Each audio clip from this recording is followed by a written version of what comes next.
Hot take. You could have you could have It clipped is a that. hot take. All right, I'm gonna tell Lauren I'm going up. Okay. Hopefully this works this time. I don't know why. Okay, now it's working. I don't know why it was being so weird before. It was being dumb. So we're good now. We should be Okay. live. I'm gonna get this share link out.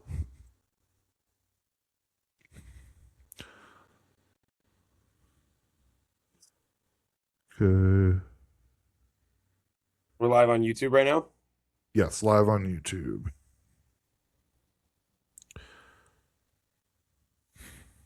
All right, let's do I this. posted on my close friends story today. I posted my check-ins from this morning.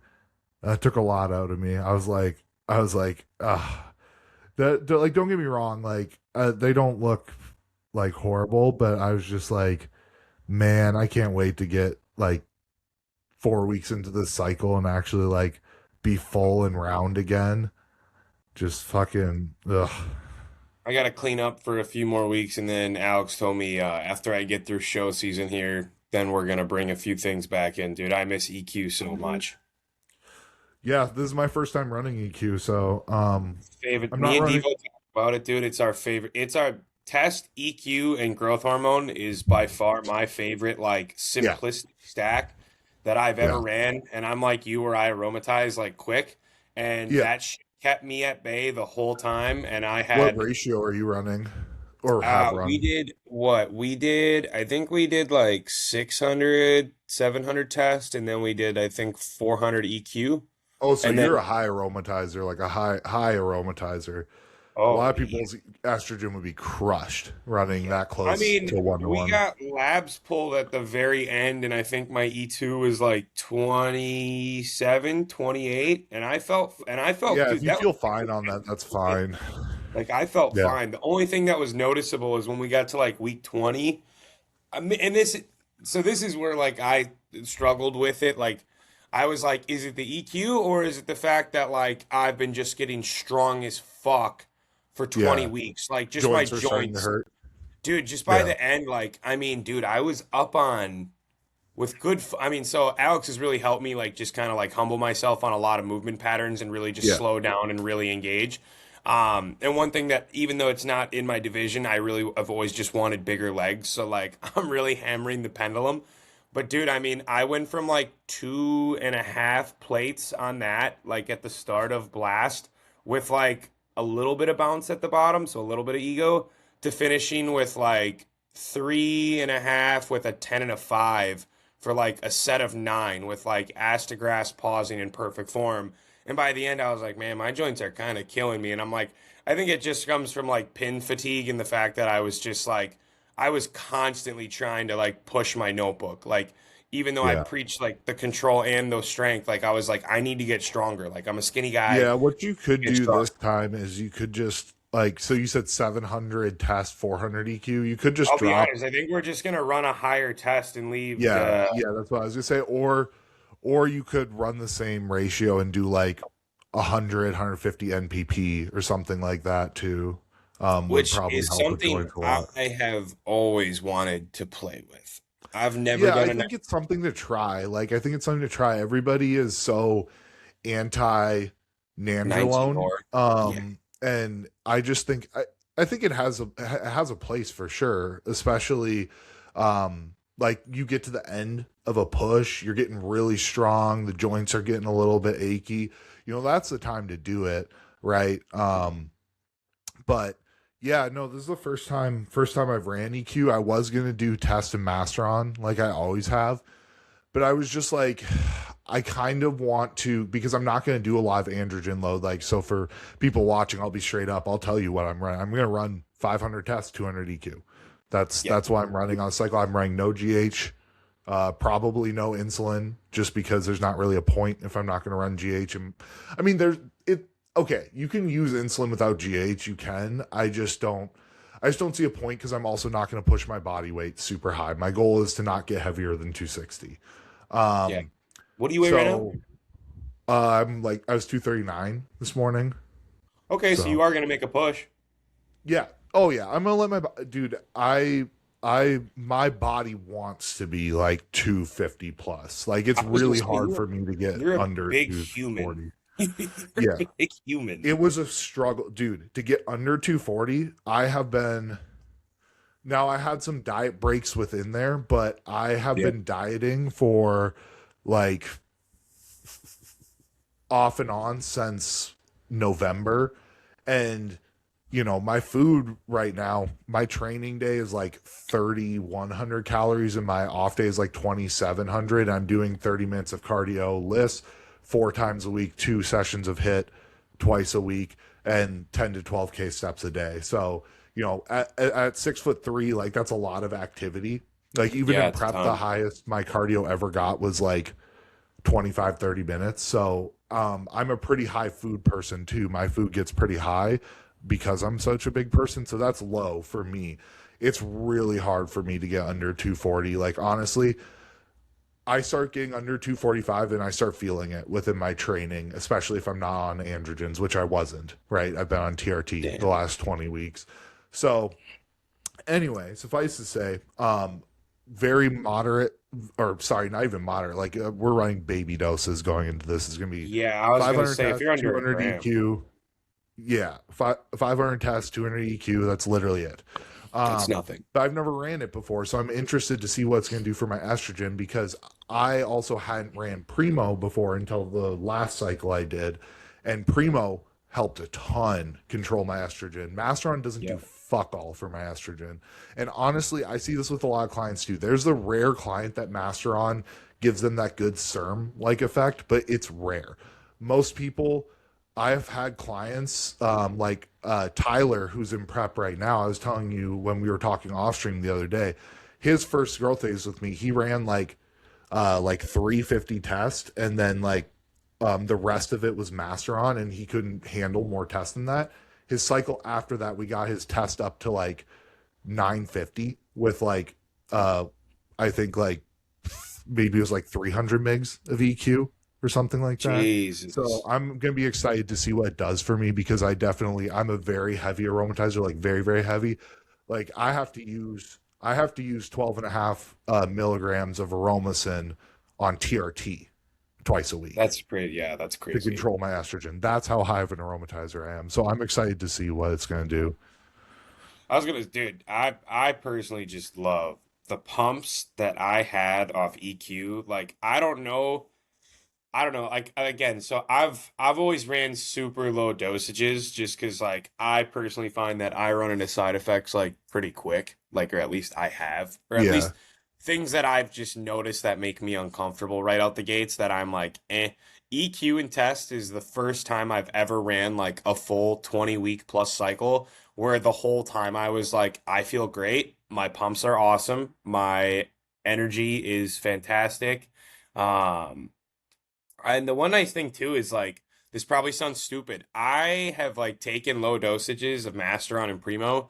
Dude, my libido like just Yeah. cannot chill. And I Yeah. fucking I'll be honest, I don't like that. I don't like that. I know some Yeah. people You might don't be like, want to "Oh, feel sweet like dude."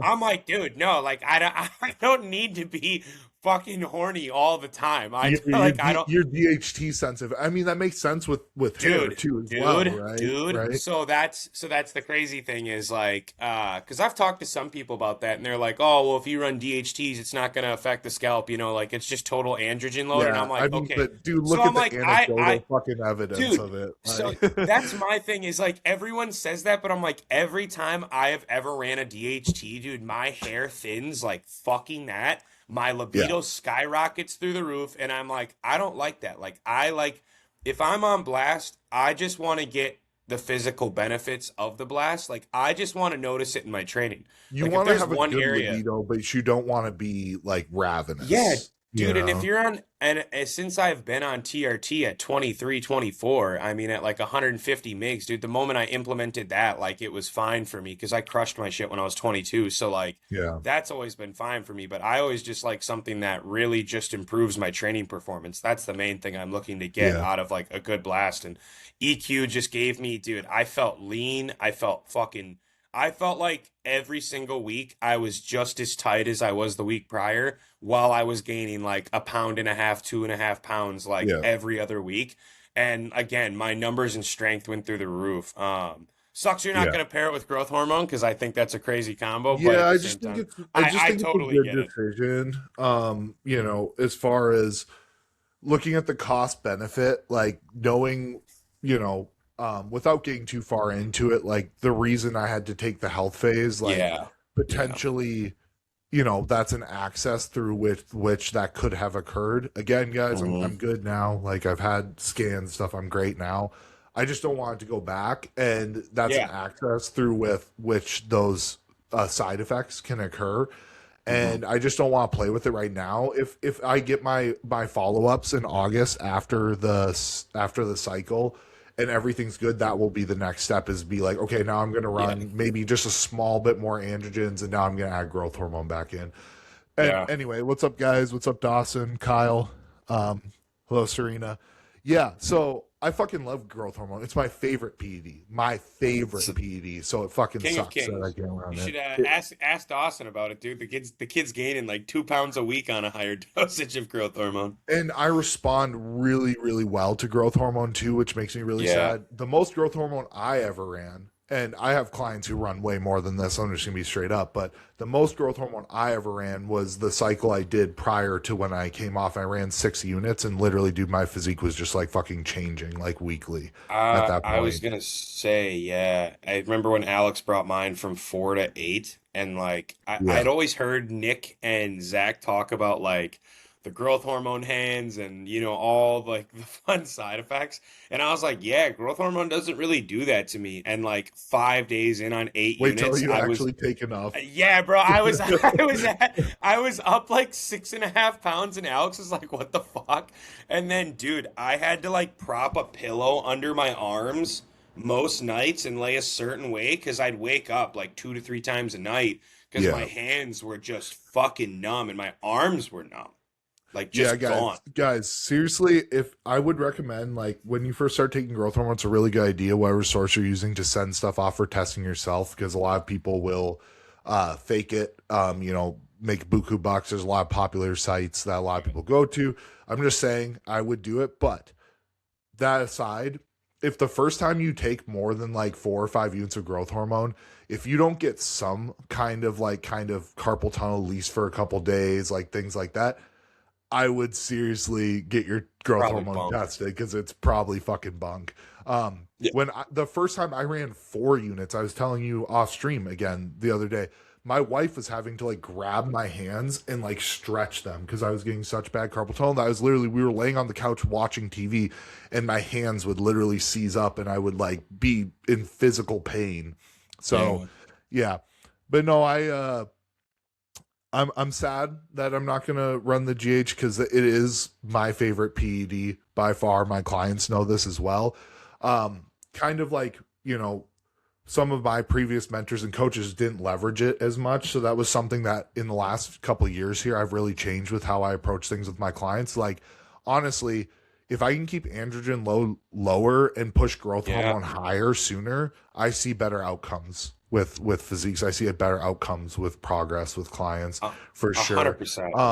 And people are so scared of like, whoa, 6, 8, 10 units. That sounds so excessive. It's like, but then they're fine to run like 1.5 grams or 2 grams of gear. It's like, guys, come on, you Well, know? that's it's funny you say that because but I mentioned his name again. Dawson and I were talking like the other week, and he's like, "Damn, bro, like I've never hit 250 like lean before. Like how is this happening?" Mhm. He's like, "My pumps are through the roof and everything," and he's like, "Our androgen load is still like I think we're just at 1 gram total, 1 gram, and I think we're like 8 to 12 weeks into his blast. I'd have to pull up his sheets, but like." Yeah, Dude's getting rounder per week. Dude's getting yeah, like stronger by the week. And I've got one client on my team. I won't say his name and he knows who he is, but he's just been so against growth hormone for so long. I And don't I've told him understand so. it. Neither do I because I learned this from me and Devo talked about that like 2 years ago, dude. We were like, man, like we're running like Cholesterol. really moderate low dosages of what we were doing. Like both of us Yeah. were under like a gram and we both were just growing. And I'm like, yeah, we're both Yeah. leveraging a good amount of growth hormone though, because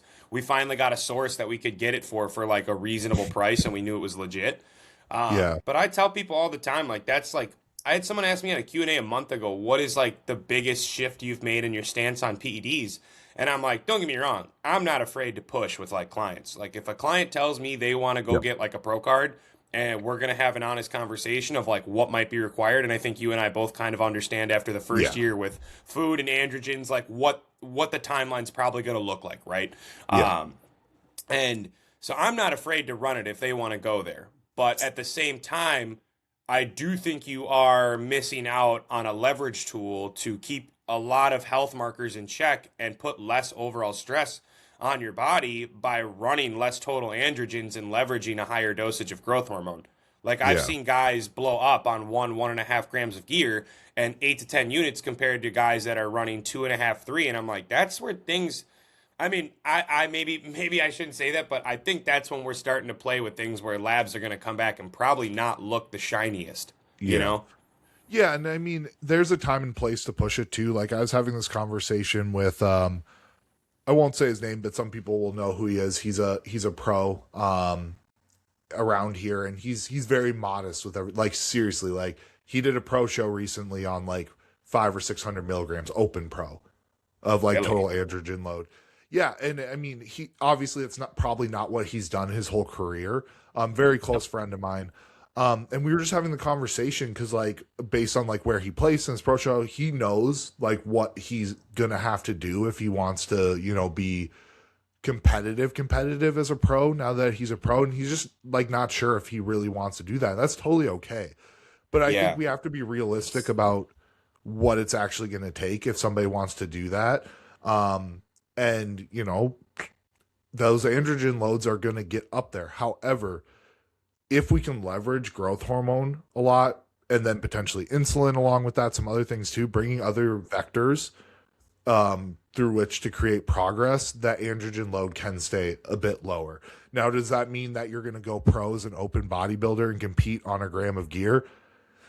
Probably not. I'd be hard pressed to find many that do. And I think we hear a lot of pros talk about, oh, I only ever run 5 or 6 units of growth hormone, but ask those pros what their androgen load is. And then you'll hear them talking like, oh yeah, the highest I go with my test is like a gram of test.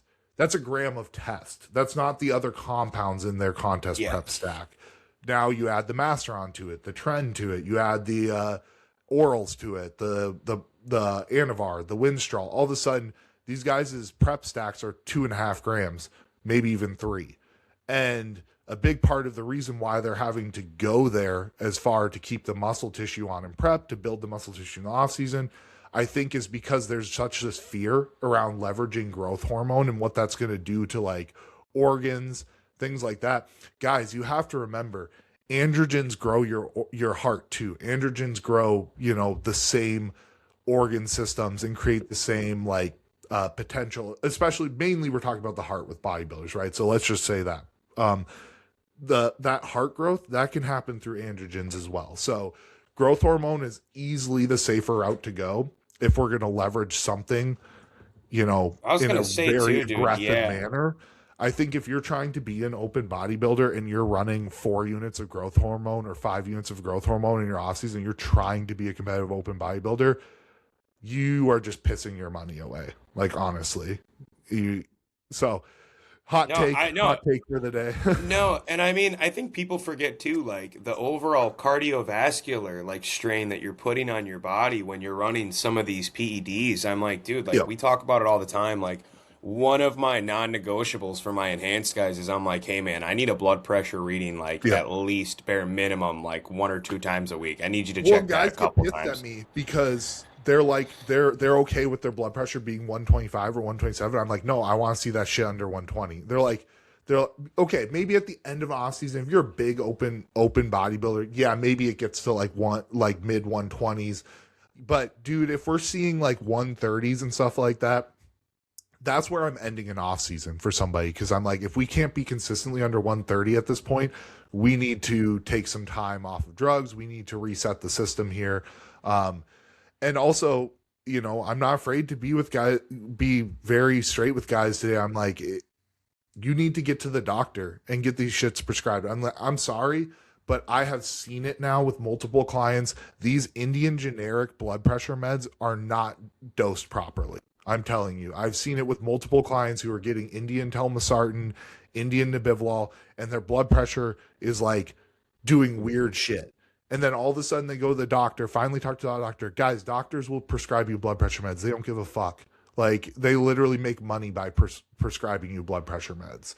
I was gonna Um, say it's key to note too, like making sure that you're actually doing your blood pressure readings properly. I know a that too. lot of people that like, you know what I mean? Like so many people wake up, they have no water in their system, they're dehydrated as fuck the night before. Yep. They're throwing on an arm cuff in the wrong location. They're Yep. throwing on the wrong size of the arm Yeah. cuff, so They it's got having to a right standard yeah. cuff and they got a So 20-inch bicep. it's yeah.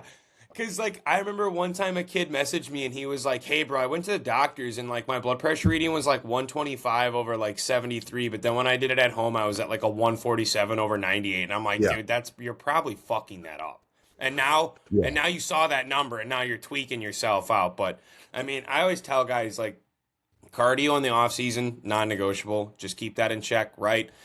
You've got to stay hydrated. That's another big thing. Like bare minimum gallon and a half. Like I tell some of my bigger enhanced guys, I'm like that's a big one. And two, like your sleep pattern. Like if you're worried about your blood pressure, dude, like really take a look at what your sleep routine Yeah. looks like each and every Well, single get night. You tested got to for, be if you're a consistent big with that. motherfucker, get tested for sleep apnea too. Dude, I was just gonna Yeah. say that might save your fucking life if you're not breathing enough at night. I mean, I'm Guys, pretty religious Lofta, about that if stuff. you think you might be in need of a CPAP, you can get an at-home test from Lofta. They send the shit to your house. You do it, and literally that's how I got my CPAP. When I did, they just sent it to your house. It's a monitor. You put it on your chest. You put it on your wrist. Um, and then you go to sleep and you start like an app on your phone and it records in the night. It sends the results off to their doctors and they'll prescribe you CPAP if you need it. Now I'll be straight up with you. CPAPs are not cheap and they're usually not like covered by insurance. So it's going to cost you like $1,000, but it's a very worth it grand if you're trying to chase, bodybuilding at a high level. Because not only, guys, is it going to improve your blood pressure and your health, but you are going to be a better bodybuilder because you're going to sleep better, you're going to recover better, you're going to train better. It's going to make your bodybuilding better. So, you know what? This is the one time I'll say this. If you need to, if you're like, fuck, I can't really afford that, skip your growth hormone for a month and a half, 2 months, and get a fucking CPAP because you will benefit greatly from it if you need it. Yeah. And to kind of put a pin in like the blood pressure conversation, guys, seriously, I know it sound people are like, oh well, if I'm just a little bit high, this or that. You got to remember it's about systemic stress over the long term, right? So if you somebody who's at a 130 over 80, for a year, maybe it's not going to be a huge detractor for their health, but now continue that low grade pressure year on year for 5-10 years of bodybuilding. Yeah, That's I was where gonna kidneys say, start having issues. That's where yeah, hearts start growing. That's where the problems start. And that's when somebody who was seemingly otherwise healthy the last 2 years is now croaking. So, be on top of it. One more simple thing I'd say that you can do too, guys. Yes, sodium is important. It's important for our pumps, but a lot of people forget about potassium and having a balance between sodium and potassium. If you're already on blood pressure meds, you're doing everything else, you're doing your cardio, you're staying hydrated, you're getting your rest, you got CPAP, and you're still like, man, I'm still just a little bit high. One simple thing you can do is try to match like your sodium and potassium content in your meals. It might help. It doesn't work for everybody, but it might help. So like say you're doing a quarter teaspoon of salt with all your meals, match that 1-to-1 with like a potassium salt, like a new salt or a light salt, and then see if that helps a little. I just did this for a power lifter who I do his drugs and his nutrition for. He's on his blood pressure meds. He's been dropping weight. He's down like 20 pounds. Still maintaining strength. It's been great. He's on cycle right now. His blood pressure is still riding a little bit high. And I was like, hey man, I want you to just start matching your sodium intake with potassium with some light salt. All of a sudden this week, 119 over 58. 120 over 60, right? So sodium's important, guys, but bodybuilders and athletes tend to overdo sodium. And honestly, I'm going to be straight up with you too. For bodybuilding, you don't really need like a crazy amount of sodium. I'm sorry. I know there's electrolyte products out there, and I'm not trying to bash anybody, but we're not marathon runners. We don't need a ridiculous amount of sodium. As long as you're getting enough within your meals, you're going to still get good pumps. And if you need to balance your blood pressure a little bit better, balancing that with potassium is a good idea. Also, a good reason to make sure you're eating your fruits and vegetables too, as well, Yep. to get that Yep. potassium content in. So, Yep. anyway, dude, you want to, like, how was your week this week? I know you were saying that Sam made some really good progress this week. Yeah, no, man. Things are moving well, dude.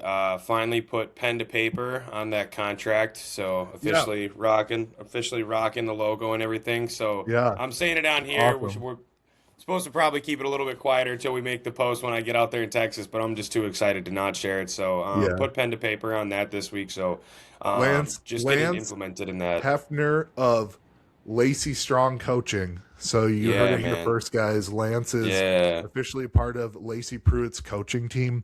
If you guys Yep. don't know who Lacey is, she is an absolute titan. Killer. She's Killer. she's got athletes all over the place, turning people pros competing and stuff. And it's funny because she's definitely well known within, like, if you know, but She's gonna blow up even more. she's not like somebody that like normies really know. You know what I mean? Like Yeah. the normies know Boss of Outlaw, the normies know Patrick Tour, Your Honey etc. Rambods, yeah. Yeah, but she is a titan in the space, and I'm just really excited for you, man. I think this is going to be a really, Thank you. really Thank you. beneficial step in your career, and Huge, I'm bro. just excited to see where it goes for you.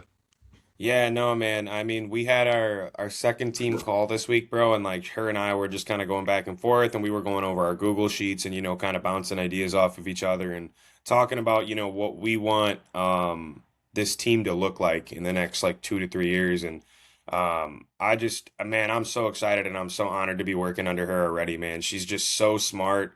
And the best teachers put things in such simplistic manners, and I've been under her for like a week and a half, bro, and like I was telling my girl the other day, I was like, bro, I'm already learning like so much from her just on like the way she approaches things. And just like the overall organization of her systems has just helped me so much already. And I know it's going Yeah. to help my athletes a ton just because, like, as you grow, man, I mean, like, I was telling Sorry, Dawson guys, that. I my was like, buildings. bro, I was like, it can get overwhelming some days, like when, you're up, five more clients than you were used to the quarter prior, and people don't get that. And, so just having an organized system in play now and actually having systems in play that just isn't me, having a full team around me now is just, it's super exciting, but that was great. Sam made huge improvements after the food refeed. Bailey was flatter than a fucking pancake yesterday, so I'm super. It's I that called time my though. It's that time. You gotta bro. go out there and get it. You gotta Dude, go out there and get it, brother. I FaceTimed her and I was like, "Hey, really quick, you mind like pinching your abs for me?" And she goes, "For sure." And she just clamps skin and pulls it forward, and then Not a she turns drop to the of like side. anything and water in there, Nothing, anything. dude. Just She dry as the grabs the desert. side of her glute and she goes, "Dude, look at this." And it's just Yeah. skin. And I was like, "Oh, we're in a perfect spot." And she's like, "This is a good thing." And I'm like, "Bailey, like don't get it twisted. Like every athlete needs to hear this. In order to be able to peak you, you have to be flat and you have to be lean enough in order Yeah. to feed back in." So I Yeah, was like, "This that's is the a great hardest part spot." is like you have to be skinless. Otherwise, anything like for female clients, if you're not skinless, you basically can't peak. You're just basically going to walk in on like some sort of What do like a we base yeah, day or how do whatever. we Because if you put food in, they're just going to get waterier, and if fatter? you pull them down, they're just going to look small and not like round and popping because they're Yep. depleted and still have body fat, right? Yeah. So they're going to look fat and flat. So you have to get peeled, and especially for wellness now too. Like the condition standard within the division is to the point now where girls are getting on stage with some tasteful yet some like striations in the glutes, Yeah. right? Yep. Pretty fully separated hamstrings. Now that being said, obviously you still want to bring that full round look, But in order to do that, so it's pushing against the skin and it looks right, you have to be all the way in. Yeah, you have So to be flat. So she was just like, man, she's like, I'm just dragging my legs around at this point. And I was like, hey, yeah, dude, I was like, we're about to bring your activity super low this weekend. I'm yeah. about to give you 2 days of food in a row. We're gonna see what she looks like on Sunday morning. I might give her a third day in a row. But I've kept her food like the thing with Bailey is like we haven't had to push like any refeeds really that aggressively. Like I'm doing I think like 145 grams of protein, 275 grams of carbs, and then like Well, she's a 45 smaller grams of female too. yeah, she's 134 pounds, and we're just keeping these higher days pretty moderate. I think that's around like 2,000 calories. So Yeah. we're playing just a little bit under what her maintenance might be. Mm. So things are moving well. I'm excited to see how she looks after this. She like it's always fun to see her after a few like high days because her training and her energy after just 2 days of food, it's so dramatic. Yeah. She has such a good head on her shoulders, so it's fun to see that. Austin's coming up here soon. I got a guy next week in St. Louis who I took on 4 weeks out from the show. We're making an aggressive push right now. We just threw in Tren at 10 milligrams a day right now. And it's tightening him up pretty quick, and it's Aggressive. given his physique. What's that? What's Aggressive. that? Aggressive. Yeah, Aggressive. 10 milligrams. Yeah. I mean, don't get me wrong, you don't need to do like 300 or something, but like 10 milligrams is like It's that's kind of nothing. like the It's modest nothing. dose. Yeah, no, Yeah. it's one of those things where the reality was, he knows it, and I gave him my opinion. I didn't think he should have done the show just in the realm of like, I think, because he told me his goal is pro card, so I'm like, why are we doing another local show when we could just get right into Yeah. a reverse, right? But Yeah. he was only running, bro, 300 milligrams a test the entire cycle with 4 units of growth. That's all he ran his entire prep, and I was like, oh, I was like, well then let's do this. I was Does like, he look let's pretty just put. good, that considered? Um, I I think he looks good. Do I wish I would have been coaching him the whole time so we could have gotten him in a much better place? For sure. Yeah. Like it wouldn't be up to what I would consider like my standards if it were under me for 20 to 24 weeks, and I'm just gonna be transparent about that. But he wants to do the show, and he said he was gonna I do it. meant So I more was from like, you know a what? like a muscle. I know he's probably not going to be in full Oh, a condition, but muscle? like from Yeah, a no, muscle he's size yeah, standpoint. I'll send you a photo, dude. He's like Yeah. he's a bigger dude. Like he's fucking what? He's 184, like pretty Yeah. peeled right now. But yeah, we're just gonna bring him into this show. I mean, not gonna lie, we're probably gonna push him all the way down till Wednesday night, and then I'm probably just gonna Yeah. give him a nice Sometimes you little have to do aggressive. that. I mean, like, because the reality is there's no point in like trying to do anything magical when the reality is we're not in the location that or the target that we want to be. So I'm like, hey, the reality is, bro, I'm probably gonna keep you on low days till Wednesday, and we're just gonna keep pushing and digging, and then I'm gonna pull his cardio probably like Wednesday morning.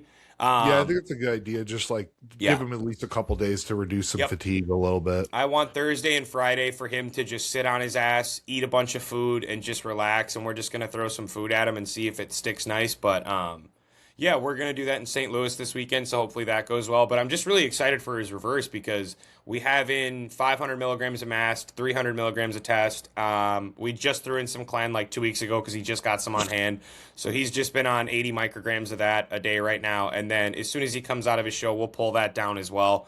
And then I just kind of want to feed him because I'm excited because now he's got a little bit of androgen play going into the reverse with all Yeah, that and he hasn't insulin really been on sensitivity. a cycle. Like he's No, done not at all. 300 tests, so it's like That's you it. know when you look at like from an androgen exposure standpoint, like usually the reason why I'm not a big fan of rebounding out of shows, especially if it's a longer prep with lots of androgen exposure. Personally, just because I think we can get healthy and maybe actually Yeah. extend how much time we can make progress on the back end. Because, like, say for Kyle, for example, you know, he ran a longer prep. He's a Yeah. bodybuilder. He looks the way he does. Like his androgen load is reflective of that. Yep.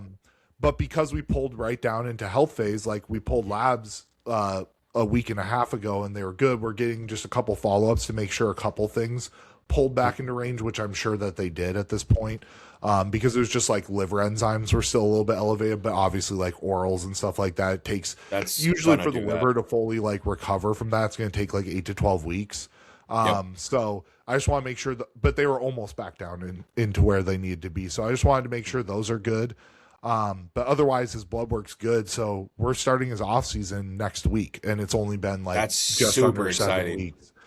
Now, if I had reversed him out of the show, we might be coming to the end of that reverse right now. And because of the extra exposure coming from that sensitive state, he might need to take an 8 to 12 week health phase right now before we can get back into another push. Whereas now Yeah. we got a 20+ week push ahead of us. Right. Mm-hmm. So I just think on the back end, logistically, you actually lose more time reversing most of the time. However, the one exception to this is if somebody runs like a stupid low androgen load in their prep, Yep. then like basically we have like two things, right? We have dose and duration when we're talking about exposure. He doesn't even have either, because honestly, 300 milligrams of test, somebody could probably Same. run that for the rest of their life and not have health issues. Yeah, I was gonna say that's probably Like, what I'm gonna do. yeah. Yeah. So So I'm that'll I'm be cool. I'm excited for it. Yeah, dude, because I'll send you a photo of him really quick. He's gonna reverse into it nice, and the biggest thing that crushed him, because he competed at the same show Devo did a few weeks back. He Okay, yeah. his posing was Previously the what, Fox Cities. yeah, and his posing is what killed him. He's never worked with a posing coach, and he's never had a Oh. coach before either. So this was like a bit of a shock to him, and I just like reached out to him like, because I didn't want to. I hate when I see coaches DMing athletes the day of a show or the week of their show, asking them about their prep and asking them questions. First and foremost, you can go suck a big fat one and rot somewhere else, because that's just so fucked up that you're going to play with someone's mental health, knowing how sensitive they are getting Yeah. into a show and like doing the coach poaching bullshit. So I waited till he was done with this shit, because I was like, hey, enjoy the day, do your thing. Obviously, you look like you could use a coach, but we touched base after, and I got him with my posing coach, Ricky, and it's improving. We still got a lot to work on, but I just sent you the photos. You can see his structure in men's physique is phenomenal, especially from the back. Like, as we add more density to like the overall Oh, yeah. like thoracic midsection Oh my of god, his dude, back, his back is yeah, fucking crazy. insane. Crazy, dude. We've tightened it up a ton. Yeah, he As needs you can he, see, he we've needs more on the chest, like Yep. stuff, Yep. a little bit more thickness through the arms and delts. But man, that back Yep. is Crazy. really good. something to Um, work with. Yeah. Oh yeah. No, this guy's gonna be really good. Yeah, he's gonna be a genuinely, dog. He's Yeah. gonna be really good as long as he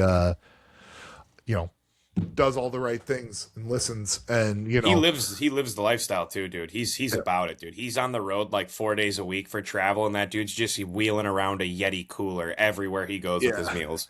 hell yeah. He's a stud, Yeah. dude. Yeah, man. But it's competition season. I'm gonna see you in Bruce City because Tyler's doing Bruce City, so I'll see you at Bruce City. When is but I- when is Bruce City? It is end of June. Let me write that down actually. Oh, it's the end Yeah. of June? Yep. So I'll see you then. But The also 27th? yes. Oh yeah, it is. But Bruce City show. Bruce City, yeah. Also, I'm gonna get you to I'm gonna get you to come out here for TCO, whether you have anybody competing there or not, because you need to make it to this show because it's a freaking Yeah. insane local show. But I just wanted to shout out my young buck Connor, because this kid's been busting his ass, man. Pull him Like, up, dude. He looks you know nuts. how tough it is, like those first shows to like actually fully get in shape. You have to fucking grind to get it off. This kid is just being an animal. So this is in his health phase, like maybe 4 or 5 weeks before we start prep. This is him.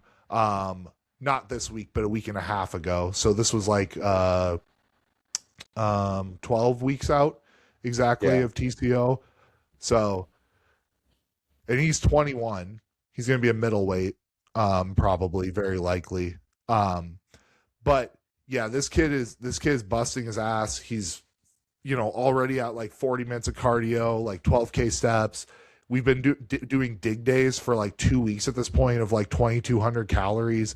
The main thing is like, the young guys, you got to get this off. And the first time Yep. you get this off, it is a bitch the first time Yeah. you get it off.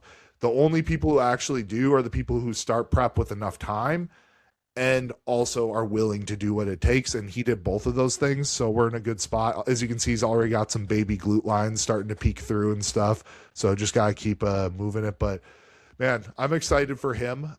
Tyler's doing TCO as well. So obviously I'm very excited for Tyler as well. So that'll be fun. I was trying to get you to instead switch Sam to TCO so we could come I out here and think just fucking. I You think we think you're might gonna? be doing both. It really just depends Oh yeah. because the only thing that is a struggle with him, and I think we talked about it last time, because I brought it up to him at the gym, because I was like, bro, I'm like, those stage shots with Gilco are Why gonna doesn't he look just do so brew nice. TCO too? It's just the fact that like he only gets like I think like 8 to 10 days of PTO a year. Like Hmm. he's very, very limited and he works like a construction job and like apparently they are like insanely strict about like people going over their PTO usage. Like the Okay. kids like just like he's really like they're strict as fuck on that. And he wants to do what Devo does, and that's like Devo usually takes the week off of a show from work just to relax all week long and allow his body to just kind of chill. So if you go to my story today, you can see that. But I was gonna show. I was gonna show you. This was what he tagged me in yesterday. dude, look at those 21. fucking look at those 21. four. You can see the potential, dude. He's gonna just grow. I know. I'm excited for his growth phase. But yeah, what were you gonna? You're gonna point me to Sam I was or just gonna say yeah? that one. Yeah, that's like, That's dude. But great. he's gonna be. I mean, dude, he's like the improvements he's made in this prep have just truly been astonishing, dude. Like that kid, I texted him like a little bit earlier in December, being like, "Hey, we're gonna start prep in like January, so you better get your shit together," because he was like not getting his Yeah. fruits and veggies in. So I was like, dude, if you're not getting those in, one, your digestive health is gonna be shit. I was like, Yeah. two, I was like, Sam, I was like, if you are not eating the goddamn fruit, I was like, my carbs are off by like 85 fucking grams every single day. I was like, that adds up, dude. And then out of nowhere, he just was like, and it just started transforming by the day. And dude, in person, he's like growing. It feels like he's growing into the show at this point. Like I know, Yeah. like the scale is dropping a little bit. Like he's 193, but I'm like, bro, you're 193 and you're fucking lean right now. Like I'm Yeah. like, you're holding weight really well. Yeah. So I'm excited. I hope I can convince him to do that one because I just told him like you're gonna get so much experience and have Yeah. such a good time doing back-to-back shows. It's dude. I seriously, if It's you just a need matter more of the timing. convincing, it is one of the best local shows you can do. It is. It is. No, Gilco, I know. the Yeah. stage production is incredible. What they It's give to the just so much athletes. fun. And like Yeah. literally the whole it's not even just Minnesota, like people from Wisconsin, Iowa, like the whole Oh like yeah. Midwest Midwest. bodybuilding community shows up for these ones. Yeah. The Zollers, who are the owners of the gym I go to, Jeff's a great coach in his own right. He and his wife, Kirsten, are the promoters, and they just do an amazing job. They just love Yeah. bodybuilding, and it's just a freaking phenomenal show. Black backdrop, I know. I know. I it's know. incredible. It's the best local show I have been to. It remains to be. And then the second best local show I've been to is also their show, which they promote with the Dolgners, the other owners of our gym, which is the Minnesota State. And they're local guys. So if you're in Wisconsin, Iowa, Minnesota, you don't need to go to California or Texas to compete. These shows will blow those shows out of the water. And the competition's really good because it pulls from all of the Midwest. Like, dude, we've had super heavyweight lineups or bodybuilding lineups that literally the judges, and we have pro judges at the show too as well. So Becky is the head judge. And she has literally said, like, this looks like a national lineup. We have had the so not last year because Angelo won supers last year. He probably could have gone to a national show and got his pro card because he's freaking I was gonna massive. say, yeah. Yeah. Didn't a bunch of The people year win their pro before, cards after that? yeah, the year before the guy went and won his pro card Yeah. after winning the super heavies. He was a big white guy, previously a power lifter. Nasty condition on that dude. But yeah, I mean it's a top tier show. If you're in the area, and you're not doing it, and you're doing like Brew City, but you're not doing TCO, you're crazy. Yeah. Like honestly, I all respect to the Wisconsin side and everything. It doesn't compare. Let's It just doesn't be hold a real. It candle. doesn't fucking. It It doesn't doesn't have a hold a fucking candle. shot in hell, dude. Not a shot in So hell. anyway, We should probably get into some questions. I was gonna say, yeah, I got a good. I don't know if you had a couple, but I had like 6 or 7. I have a decent amount today, actually. Yeah, so I did one question box on Thursday, and honestly, I got like six solid questions. So I was Okay. like, okay, Well, then I didn't even put out another box. So I was gonna say we can do the ones that you have, and I can save some of mine for next week too. unless you have one that you were like, oh damn, I really want to answer this, Let me look really quick because I think there were a couple in there that are gonna be fun ones to talk about. Um, I can go off Actually, the you know rip what? with one if you want. To be honest, a lot of these actually, now that I'm looking at them, they're going to be pretty easy, straightforward ones. So if we just want to rapid fire these, we can. Sure. So first one is, are peptides for recovery something that the average person should utilize or just athletes? Um. Okay, so I'll say this.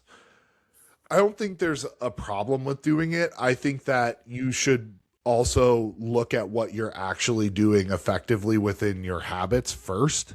If Yeah, you're going to BPC, TB, GHK copper, whatever, but you're not sleeping 7 or 8 hours a night, you're not staying hydrated, you're not eating enough protein, you're not,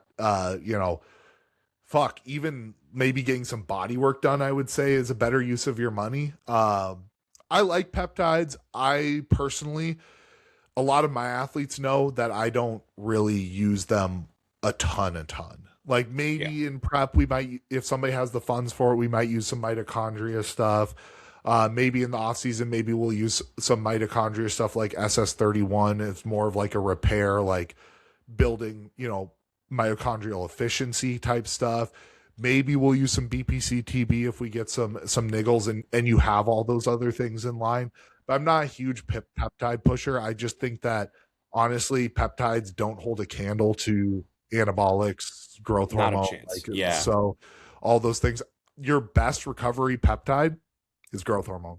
In my in yeah, my opinion, you're gonna get more out yeah. of 3 to 4 units of growth hormone as a Right normie than before you're gonna bed. get out of Yeah, peptides. Um, so to answer the question, I don't think it's out of a question, especially maybe you have like a really bad elbow or a really bad knee and you are doing everything else right with your recovery. But I would say start there, make sure you're doing everything else right. And then honestly, if you're willing to inject yourself and you're willing to take things, I would say I would give preference to just running a few units of growth hormone over running yeah. BPC TB. And then from there, if you're doing all that, you're running a few units of growth hormone, maybe you're on TRT.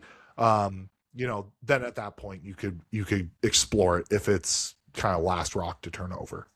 I was gonna say too, I always try to remind people like peptides aren't like androgens, right? Like I think everyone thinks that since you're drawing it into a syringe that it has like a similar effect. I always Yeah. tell people I'm like peptides are cell signaling tools. Yeah. That's all this is. Like Yeah. none of them are gonna like build more tissue. None of them are gonna do XYZ. Do I like certain products? So I just learning this from like Dom and my friend Courtney. I like some of them as like fat burning tools, just Yeah. that because they don't elevate resting heart rate like some Yes. fat burners in the androgenic like level might.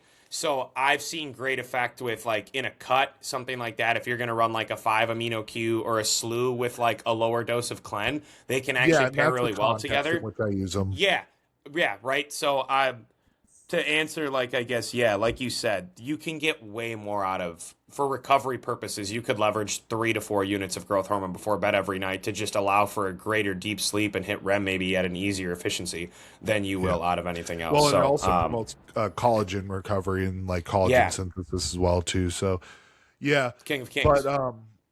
yeah, I would say like I think the mitochondria peptides really shine in prep. The reason I don't use Yeah, them as much in the off season is in the off season we're trying to promote mTOR. We're trying to promote growth, whereas those are going to be more AMPK signaling. Really good for fat loss. But I want the problem I run into is when I have ran like SLU, MOTS-C, 5 amino with people in the off season, is I find it almost pulls us away from the goals. Same thing we were talking about with the Retta before we got on the yep, stream. They're yep, struggling to keep their pumps. They're struggling to like now I'm chasing them with food right? Now we're having to eat 7,000 calories. And I'm struggling to get weight on them, right? So they are very effective if they're used in a system that is very tight, right? This person has all their I's dotted and their T's crossed. But I think that they really shine in prep when we are really trying to drive that fat loss. We're trying to drive that, efficiency of getting rid of substrate, right? We're trying to get Yeah. rid of the glucose, rid of the glycogen so we can dip Yeah. into body fat stores. In the off Yeah. season, we want that glucose, we want that glycogen for repair, for building, for all those things. So personally, I do think there's maybe some efficacy for using like MOTS-C for insulin sensitivity, maybe deep in a push. But man, let's just not get fat in the push, and let's just make sure we keep our rate of gain in a good spot, and let's save that money to run fucking 8 to 10 units of growth hormone. Yeah. That's No, my opinion. that's a great answer. So, All right. speaking of growth hormone, do you prefer splitting GH doses up at all, or just all at night? They said their dose is 14 IUs. So personally, I think it really just depends on the individual and what some of the side effects you might be running into. And I just kind of learned that from Dom.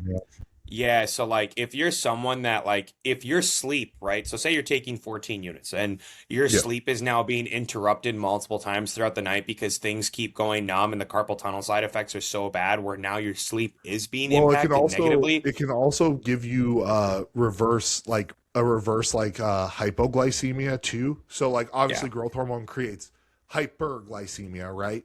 But when you come out of that, sometimes people dip down under that curve and they get like woken up from the cortisol and the response of going into that lower glycogen state too as well. So anyway, continue. No. That's a great piece to add in there. But I always just tell people anytime, whether it's growth hormone or it's any PED, the moment it impacts like our sleep as like our number one tool of leverage for recovery, you can either drop the dosage, right? If it's becoming too much, like you're going to get a great response out of 10 to 8 units if you're now starting to run into side effects at 14. But you can always split the dosages if you find that like it's too much or overwhelming. So like if you wanted to maybe leverage a little bit more like fat loss oxidation in the morning, right? Like if you wanted to run 2 to 4 units for your before your fasted cardio in the morning, you could utilize it like something like that. If you wanted to do, say if you had 14, right? You could do 4 in the morning, you could do 4 pre-workout and then do whatever is left before bed. If you needed to split it up just because the side effects are so noticeable at night, you can do that. I think that's like the main reason to do it is if you are running into those side effects. But if you're pumping that, like if you're running into 14 units before bed and you're not waking up in the middle of the night and your sleep's really high quality then let it all before bed. Yeah. If you can tolerate it before bed. Yeah. That's where I would go with it. So the way I'm going to answer this is one, it does depend on side effects. So if you can't tolerate taking all before bed, that's a question of itself. The second thing I'm going to say is all respect, like the individual I know asking this has put on a lot of size, et cetera, stuff like that. Personally, just from what I know from other people, what I've seen with clients, I don't see much of a difference going from 10 to 12 to 14 units. Honestly, I would maybe just save your money on those extra 4 units and run 10, maybe 12 at most. I just haven't seen much of a difference. That's just my opinion. I've also talked to a lot of people, including like John Jewett, who also has gone higher than like 12 and said they didn't see a fucking difference. Nothing. Between 12 to 15. So I would just say that first. Second of all, if you can tolerate, take it all before bed. And here's why. Yes. So we're going to kind of go through a physiology lesson here. A little bit. I'm not going to go too far into it.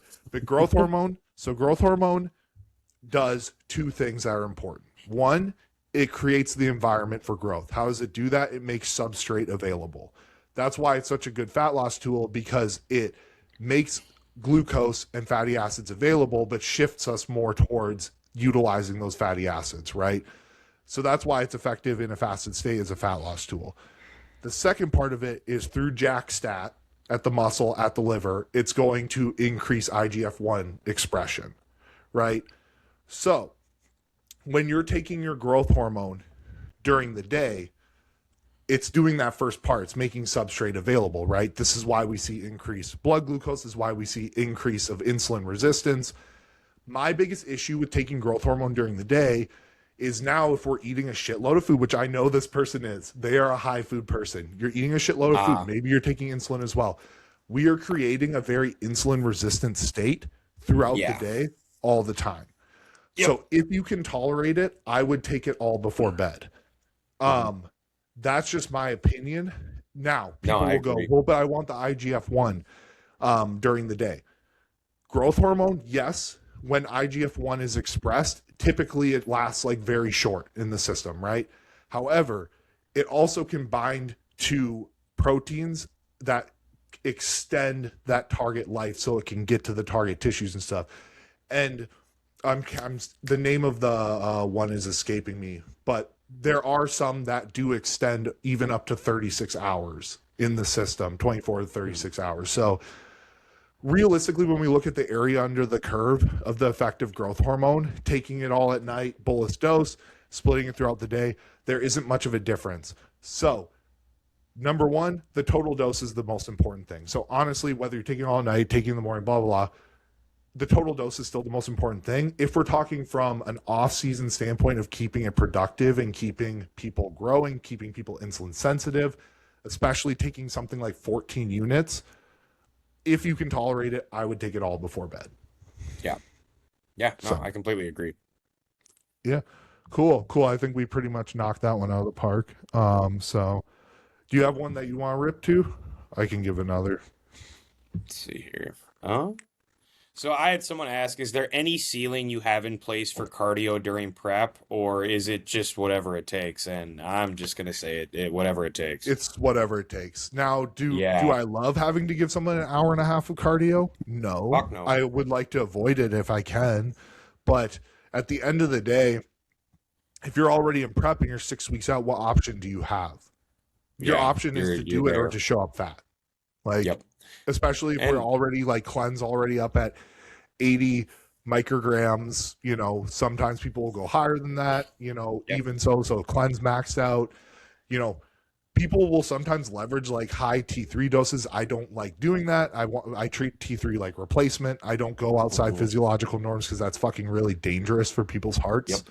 Yep. Um, so if you're maxed out on those variables, your T3, T4 replacements already in place. You're replaced. Your cleanse maxed out. Maybe you're running some slew. You're running some Mot C. You're doing like all the things. You And gotta food's push. super low. You only have, and your steps are super high. You only have one lever left to pull, Yep. and your options are to pull that lever or to show up with that.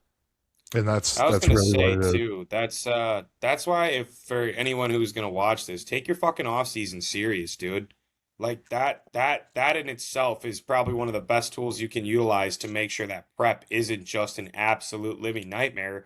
Yeah, Is you want to make sure that like in that pre-prep phase, in the off season, that you're keeping that insulin sensitivity, that you're not getting into a body fat percentage where now the first portion of prep is literally just such an aggressive rip right out the gate where you're just suffering already at like 12, yeah. 14 weeks out. Like you kind of want to be like, in my opinion, like the best thing that can happen in that 12 to 14 week out mark is we're actually giving you food back in play because we're in such a good spot that we can now kind of give you a little bit of like a diet break halfway Well, through the and sometimes process to that give you sweet that spot leverage. happens later too, like, because you Yeah. can run it different ways too. Like for Hmm. Connor right now, we're kind of doing our hard push right now so that hopefully I can keep him Give fresher him those some last food. 6 to 8 weeks. Yeah. But the Yeah. point is if you don't have the time, you don't have the time. So if you Correct. what Correct. what Lance's saying is if you start prep 14 weeks out and you're fat, it's going to be a crash diet the whole way. Hell the whole way through. Get Yeah. prepared to just push the whole fucking time. Yeah. But yeah, no, short story long, it's prep, dude. It takes what it takes.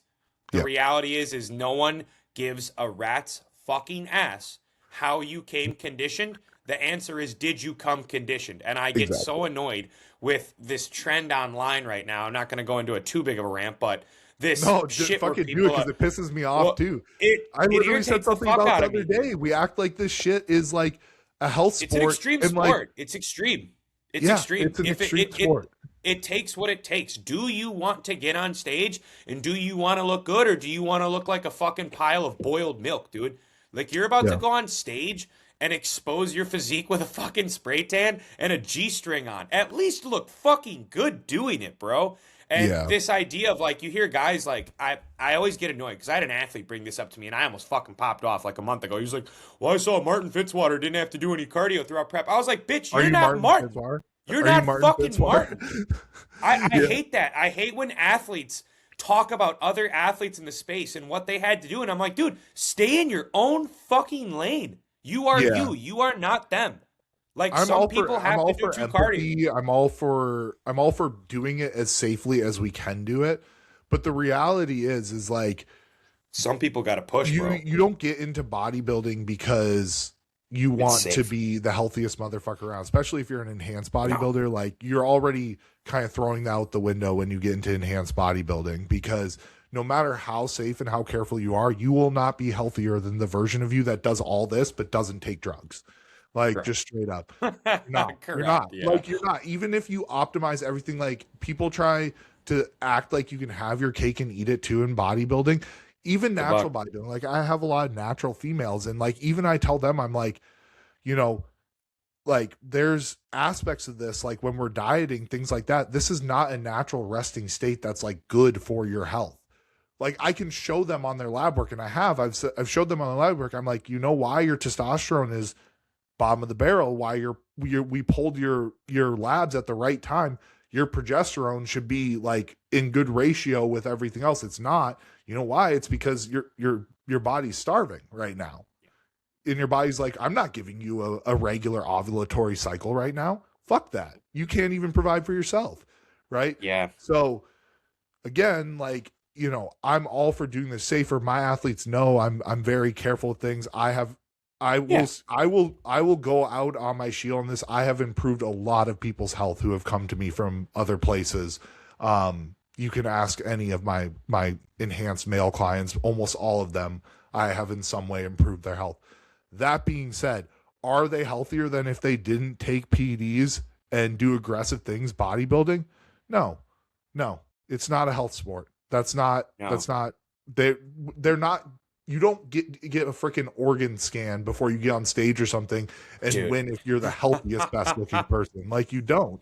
Yeah. So at the end of the day, it's going to take what it takes to get in shape sometimes. Now, does that mean we're reckless and we're going to do things like I just said, like using excessive amounts of P3? That's something I'm not going to do because I know it could literally harm someone, right? Yeah. But there are areas where we might dip into where it's like, hey, I have you eating 1,200 calories, doing an hour and a half of cardio at like 4 to 6 weeks out to try and get in shape. Is that healthy for you? No. But you didn't pay me to make you the like healthiest, leanest person on stage. You paid me to get the result. And that's it at the end of the day. And that's the kind of the thing we have to understand when we're going towards working with competitors versus working with like general health population people. And you and I have both done our fair share of working with general health population people. And yes, of course, we approach those dieting phases and those things very differently with those people because their goal isn't to be a competitive bodybuilder. It's a very 3% body fat. Yeah, they just want to look good in a swimsuit. Yeah, absolutely. So best way to reverse diet after a show. I mean, personally, I just think the key is to keep it at like a moderate rate as you're bringing food up. I mean, actually, I can't even say that. First off, everyone, just like everything, responds differently. For us to sit here and give you an exact outline protocol, if that was the case, then every coach on God's green earth would be doing the exact same thing with every athlete after every reverse. It completely 100%. depends on the client. It completely depends on their energy requirements. And it also completely depends on kind of what's going on with their body post-show. Yep. Like, I know some coaches that I've talked to, especially with like females, where the moment prep ends, they automatically bring them up to X amount of calories as a baseline just to start getting things going again with their bodies.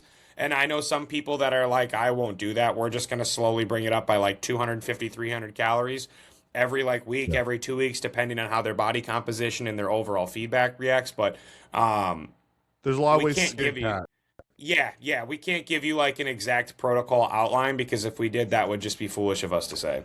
Yeah, I'm just going to give some general advice here, Yeah. especially because I know the person who asked it just competed for the first time. So, Oh, first time nice. competitors, this is a mistake I think I see a lot of coaches make specifically, but also competitors too, especially if they're self coaching. Doing the very slow, controlled, like I'm going to add a little bit of food here, a little bit of food here, reverse diet with first time competitors usually doesn't work very well. And I'm just going to be straight up. Most of them don't really have the skills yet to keep themselves on track that well when they're this hungry. So what I actually like to do, especially with like people who are maybe only have competed a couple times, even, is I bring them back. So usually I try and have people ready early. So usually we're at like a higher baseline of calories going into peak week anyway. So usually I try and bring them back kind of close to like that pre-peak week baseline. So say somebody's lowest low days were like 2K calories, right? And an hour of cardio. And then going into peak week, I have them up to like 3,400 calories and like 30 minutes of cardio. We've reduced a lot of fatigue. We're going into peak week in a better spot. The second the show is done, if that, say that's the case, I might just bring them back to that baseline 3,400 calories, 30 minutes of cardio 5 times a week, when previously at their lowest, they're at like 2,000 in an hour, right? This is assuming Yep. they fully got in condition, right? Mhm. Because if they didn't fully get in condition, they might not actually be as hungry as they think they are, to be quite honest with you. Yeah. That does happen too. But say they fully got in condition, I'm a lot of times I'm going to bring them back to that baseline pretty quick. The reason being, I would rather them have them gain back weight a little bit quicker, maybe get a little bit softer over 3-4 weeks, a little bit quicker than they would if I went slower, if it helps them from binging. Because the binging and the cheat meals, that is the stuff that is going to put fat on you like nothing else Yep. after a Yep. show. Yep. So usually, so my advice would be, first time competitor, second time competitor, you're early in your competition career. Oops. Get done with the show, enjoy your Saturday night, Yep. enjoy your Sunday. When you get Yep. to the Monday, we return to that baseline, and then Hmm. maybe you're having like one off plan meal a week, but it has to be like within reason, right? And we're returning to that baseline. We're trying to limit how hungry they are for how many weeks, because if we extend that hunger out 4, 5, 6 weeks, that's 4, 5, 6 weeks we could be struggling with binging. All of a sudden that turns into, instead of us gaining 12 to 15 pounds back in 3 weeks, now we've gained 40 or 50, right? Yeah. And that's what I'm trying to avoid. So that would be my advice to like early competitors, is like, if you're, and I'm not trying to like make anybody second guess your coach, but if you are working with a coach and you just compete for the first time and they're like, you get done with the show and your lowest low days are 2,000 calories and they gave you like 200 more calories and like 20 minutes less of cardio when you were doing like an hour, I would be a little bit worried about what the Yeah. outcome of that is going to Yeah. be, because you're really going to struggle. Like there's no two ways about it. You're really going to struggle. More experienced competitors, I might still return them back to baseline quickly, but usually you can get away with that too a little bit more if they're more heavily muscled, to be quite honest with you as well. Um, like for example, Kyle, I brought him back to his baseline right away after a show, which was like, again, that situation, like his lowest low days were like 2,500 calories, 2,400 calories. He was up to, within the first 2 weeks, he was up to almost 4K calories per day. And that helped him from kind of get himself back to baseline where he wasn't feeling the need to eat off plan as much because he had enough food coming in. And now we're, weeks later and he's still in pretty good condition for being 6, 7 weeks post show. So that would be my advice. I see the ultra slow thing just backfire a lot because people just end up binging anyway. So what's better? I give you more food and your total average calories are a bit higher for those weeks than they would have been. But are they really? Because those binges keep pushing that total up every single week. And now we're also getting that total in one single day where our body can't possibly dictate a lot of that to muscle recovery and other things. It's just getting pushed to storage and fat Mhm. storage, right? So anyway, I think that's a pretty good. I think it's a good question though, because it is hard. That phase is extremely hard. Yeah. Do you have one that you want to ask? I think my client Mitch asked a good one. I gotta find Dawson's in here too, because I think he gave me one as well. But Mitch gave me a good one. So I'll start with this one. So he goes, there are some big name coaches that are pushing the use of T3 replacement year round. They talk about Mhm. how it will help you grow more in an off-season setting even. What do you both think about this concept? I think thyroid replacement year round uh can have a place within bodybuilding. If you're not somebody who needs like has like actual hypothyroidism though, personally I would stay probably away from T3 in the off season just because sorry, this thing keeps popping off my mic stand. Sorry if you guys can hear that. Um T3 carries a much bigger risk for like things like AFib, irregular rhythm, like from getting pushed into hyperthyroidism. Whereas T4, it technically can, but it's very unlikely just because our body has a governor on that, on like conversion and how much actually gets pushed into the active pool for T3. Um, so if someone needs it, I'm not opposed to utilizing it. I wouldn't use it like blanketly, and I would probably be more wary of utilizing T3 unless somebody truly has a hypothyroid need for replacement. Yeah, I was gonna say I love the usage of. I think we both obviously love the usage in a contest prep setting where it's obviously going to be needed to support overall Yep. production throughout that time frame being in such an aggressive deficit. Yep. But I don't know personally if I would encourage the utilization of it year round. That seems like something that you could run into issues if it's not something that you can consistently keep like tabs on. Like Yeah. if you're willing to spend the money to Yes. constantly be pulling thyroid panel like markers throughout the year, then all for it. If you have the money and you've got the extra cash lying around and that's something you want to utilize for sure. But just like anything, right? It's a needs analysis basis. As a coach, I'm going to look at your labs, I'm going to look at where we might be deficient, and I'm taking a peek at some of the basics before anything. Like I always tell people, especially if you're like thyroid deficient throughout the year, you can just easily throw in like a basic like thyroid support with some selenium, iodine, and zinc at like very like moderate dosages and see incredible changes from there, along with like slowly carb cycling and giving yourself the utilization of higher carbohydrates when you Yeah. might need it. Because I feel like in my experience as a coach, when I have seen people with not the greatest thyroid lab values, a lot of the times it just comes from a place in which they starved themselves for a really Yes. long period of time and just really didn't understand what they were doing. Especially a lot of females that like go into cuts. Like I've worked with multiple Yeah. women now who have It's worked with other usually coaches where they're at like 1,000 calories, but for like 40 to like 80 days of a time frame with like no refeeds, no high carb cycling implementation. Like, so that's where I see it. Now, I know the person who he's talking about that posted it, and the guy that does this strategically to create controversy. He's very big on that on his business page and all those things. He's like, take a stance and take an aggressive stance. I think to take, and I've always said this, especially in the space of bodybuilding. I joke about it for like Star Wars fans. I always say only Siths deal in absolutes. If you're someone that deals in absolutes in bodybuilding, I kind of have some question marks about things because, like you and I talk about, bro, everyone's different. Everyone's needs are going to be different. Everyone's requirements are going to be different. So to sit here and say that like it's smart to utilize any drug year round, I think is a little bit irrational personally. And I think that if you're going to make that statement, you kind of go need to go into a little bit more context of that conversation as well.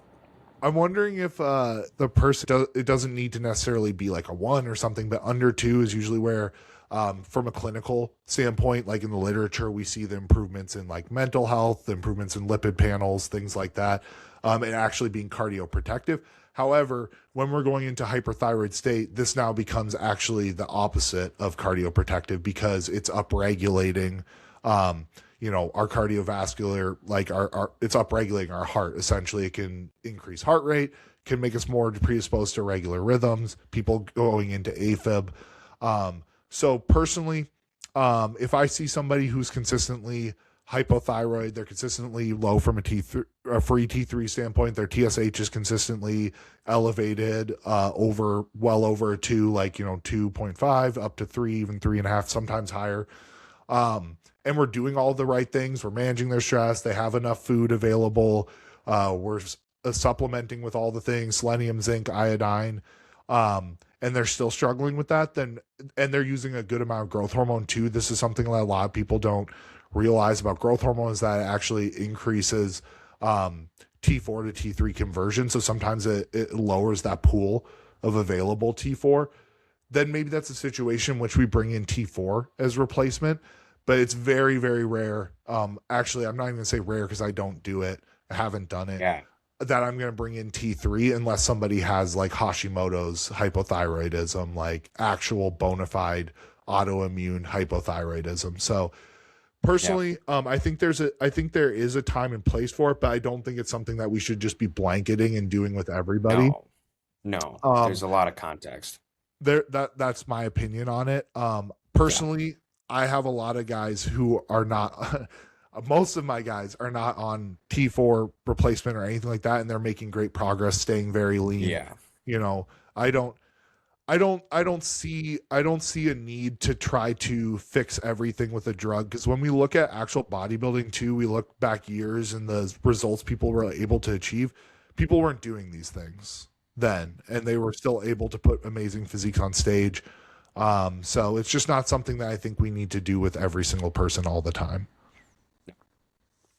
If you got one more, let's bang that out. I got time for one more question. All right. Yeah. I should probably run too after this. Thoughts on high test versus DHT as the driver of growth in the off season? You want to repeat that question one more time? Thoughts on high test versus high DHT as the main driver of growth in the off season? I mean, the main driver of growth in the off season is going to be your food and training first and foremost. So let's get that cleared out. But then Well, I think again, this is a really good competitor who's asking this. So I think he's just asking specifically. oh, If just we from were, like oh, okay. Yeah, Well, just then like it just depends on who you are, man. Like again, like we talk about it all the time. It depends on how you aromatize like exogenous testosterone, man. Like if you're someone that runs like 600 milligrams a test and you need to have a DHT like with a ratio of like 2 to 400 milligrams higher to keep those things in check, then that's what you do. Like I don't think of drugs as like, I mean, obviously drugs are going to be movers with your training performance, but there's also like a little bit of like a calculation that you're trying to put into play with the ratios, right? Like you're just yeah, trying to balance it out enough so that like you can see training performance improve, so that you can see that like hypertrophy is being achieved. Like those are the things that you're utilizing the drugs to focus on. But again, I think it really just comes down to how you handle and tolerate certain drugs, right? Like some people I know can run a gram of test, and if they run 300 milligrams of Masteron, it has them feeling flawless and it keeps them in a great range. And I know some guys that if they run higher testosterone, we have to push some DHTs up there to keep things in check.